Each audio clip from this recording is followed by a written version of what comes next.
എന്റെ പുത്ര, നീ എവിടേക്ക് പോകുന്നു? എന്റെ വാത്സല്യവാനേ, നീ എവിടേക്ക് പോകുന്നു?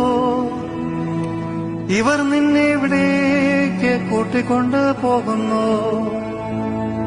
ഇപ്രകാരം മാടപ്രാവിനെ പോലെ കുറുകിക്കരയുവാൻ തുടങ്ങി. അയ്യോ, നിഷേധികളായ ജനത്തിന്റെ കൈകളിൽ നീ നിന്നെ തന്നെ എന്തിനേൽപ്പിച്ചു കൊടുത്തു?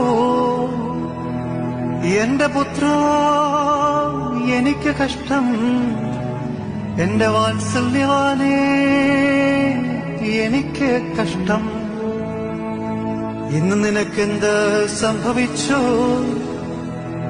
ഞങ്ങൾക്ക് വേണ്ടിയുണ്ടായ നിന്റെ കഷ്ടാനുഭവം ഞങ്ങളെ പ്രതിയുള്ള നിന്റെ താഴാഴ്മയും വാഴ്ത്തപ്പെട്ടതാകുന്നു.